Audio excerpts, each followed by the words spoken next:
அவருக்குமான உறவு இங்கே நான் தெளிவுபடுத்த வேண்டியது இருக்குது. பல நேரங்களில் அரசியல் தளத்தில் அவர் ஒரு கருத்து, நான் ஒரு கருத்து, இல்லை அவருடைய கருத்துக்கு எதிர்கருத்து முதல்ல எங்கிட்ட இருந்து வரும். இது மரணிக்கிறது வரைக்கும் இப்படி தான் இருக்கும். அவர் ஒரு கருத்து எனக்கு உடன்பாடு இல்லாத ஒரு கருத்தை வரும்போது எதிர்கருத்தை நான் வைப்பேன் நான். ஆனால் உறவாக எனக்கும் அவருக்கும் அண்ணன் தம்பி தான். அதுவும் மரணிக்கிற வரைக்கும் இப்படியேதான் இருக்கும்.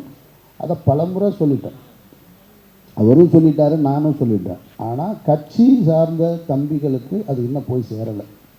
அவங்க என்ன நினைக்கிறாங்கன்னா, அந்த கட்சியில் இருந்து நான் ஏதோ உறுப்பினராக இருந்து பெரிய பொறுப்பில் இருந்து அந்த கட்சியிலால் நான் புகழடைந்து அதுக்கப்புறம் வெளியில் வந்து எதிர்கருத்து சொல்வது போல் நினச்சிட்டு இருக்காங்க.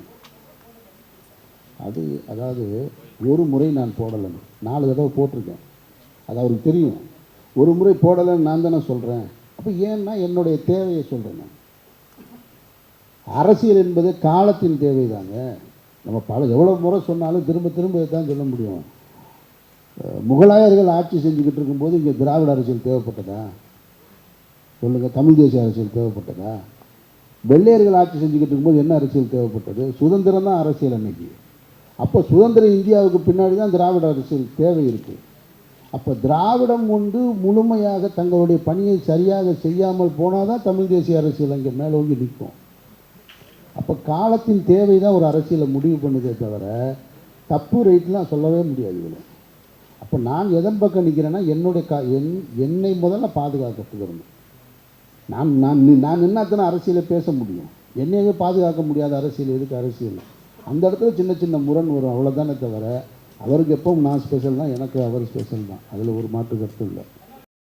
இந்த பத்திரிகையாளர் சந்திப்பிலேயே மிகச்சரியான கேள்வியாக நான் இதை பார்க்குறேன் நான். ஏன்னா ஏன் பொலிட்டிக்கல் சட்டையர் படம் இங்கே வர்றதில்லைன்னா சென்சார் தான்.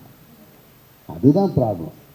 நீங்கள் சொன்ன மலையாள படத்தை நானும் பார்த்துருக்கேன். அந்த மலையாள படத்தின் துவக்கத்திலேயே கண்ணனூர்ன்ற ஏரியாவில் ஒரு கர்ஃப்யூவிலேருந்து தான் கதை தொடங்கும். கர்ஃப்யூ என்ன நடக்கும்னா, ஒரு ஆர்எஸ்எஸ் பிரமுகர் கொல்லப்பட்டிருப்பார், கம்யூனிஸ்டால் கொல்லப்பட்டிருப்பார். இப்படி ஒரு கதையை தொடங்கி என்று முடியும் போது மீண்டும் ஒரு கர்ஃப்யூவில் முடியும். அப்படியான அரசியல் படங்களுக்கு அங்கே சென்சார் எளிதாக கிடைக்கப்படுகிறது. காங்கிரஸ்ன்ற வார்த்தை இப்போ இல்லை, 20 வருஷத்துக்கு முன்னாடியே உங்கள் காங்கிரஸ்னால நாங்கள் எவ்வளோ கஷ்டப்பட்டோம் தெரியுமா? ஆமாம், நீங்கள் கம்யூனிஸ்ட் இப்படி சொல்லி தான் நீங்கள் மட்டும் நல்லா இருக்கீங்க. இது போல வசனங்கள்லாம் 20 வருஷத்துக்கு முன்னாடியே நான் மலையாள படங்களில் கேட்டிருக்கேன் நான். இப்போ வரைக்கும் அங்கே இருக்கக்கூடிய அரசியலும் அப்படி தான் இருக்குது. பொது மேடைகள் அப்படி தான் கலந்துக்கிறாங்க. சென்சாரும் எளிதாக கொடுக்கப்படுது. இங்கே மட்டும்தான் எதுவுமே சொல்லக்கூடாது. அப்போ இதை எதிர்த்து போராடக்கூடிய இடத்துல அமைப்பு இருக்கணுமே தவிர ஒரு தனிப்பட்ட படத்தை எடுத்தவங்க போய் சண்டை போட முடியாது. அப்போ அவங்க என்ன சொல்கிறாங்கன்னா, கருப்பு சிவப்பில் எம்ஜிஆர் கலரை எடுத்துருங்கன்றாங்க. கலரை எடுத்து தான் எம்ஜிஆர் மாறிடுவாரா? நான் கேட்குறேன். எம்ஜிஆர்ன்றது அந்த முகம்தான். அப்போ எடுத்தாச்சு. அப்போ நீங்கள் சொல்கிறது மாதிரி இந்த வசனங்களை எல்லாம் நீக்க சொல்கிறாங்க. இல்லை ஒருத்தவங்களை காயப்படுத்துது அப்படின்றாங்க. சரி, ஓகே, எடுத்துருங்க.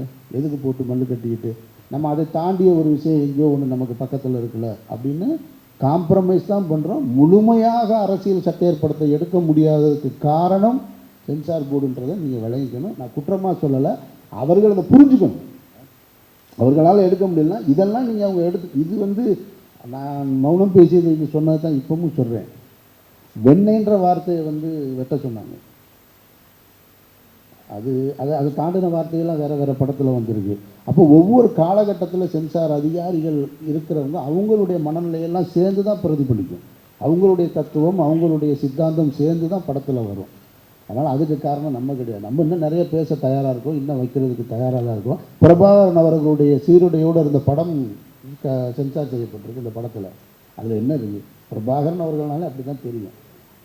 அவர் அந்த சீருடையோடு இருக்கிறது தான். அதை மறைக்கணுன்றாங்க. சரி, மறைச்சாச்சு போங்க.